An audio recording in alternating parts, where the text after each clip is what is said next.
Date 2nd August 1993. Time 4:45 p.m. Case number 116. Judgment Day. Verdict: end of bridegroom hunt for Miss Seema. Good evening, fellow Toastmasters and dear guests. Yes, way back in 1993, when most of you in this room were not even born, it was the judgment day of my life. I was sitting at one end of the living room and the bridegroom's stream at the other end. There were 4 pairs of eyes staring at me. Actually, make that 5.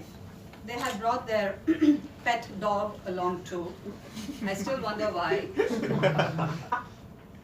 Anyway, I was sitting over there, and what were they doing? They were considering me, their 116th candidate, whether I was eligible to be their suitable bride or not. And then it was judgment time. I was accepted. Yes, I was accepted. So what, you all might ask? Marriages take place every minute of the day. What's the big deal? Well, it was a big deal for me because in a society where every girl is expected to be fair and oh, so lovely, for someone as tanned as myself, it was a spectacular achievement. Believe me, spectacular. After our marriage, the transition from God's own country to the city of joy, not much of a difference actually. I was getting used to all the expressions, the OMG moments, oh mistaken girl, and the comments which I received, oh, that was just hilarious. Most of them would just raise an eyebrow and say, oh, Ramesh, that's my husband, your wife, really? Oh, so lovely. But the best comments ever was from the South Indian acid aunties. Ah, Ramesha, love affair, Very nice. Why very nice? Because love, did I get this right? Yes. Love is not only blind, but hopelessly colorblind where I'm concerned. Why I say hopelessly colorblind is because I was competing with my husband who's 22 shades fairer than I am. And even the best cosmetic brand in the world cannot do anything about that. The transition, as I said, from the city, from God's own country to the city of joy was hopelessly acceptable in our society.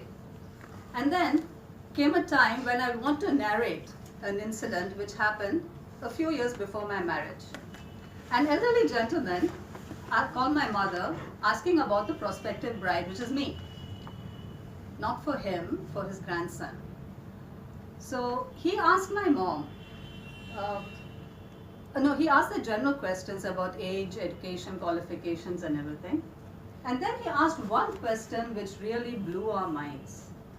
He asked my mom, excuse me ma'am, I hope you don't mind me asking you, but just exactly how fair is your daughter?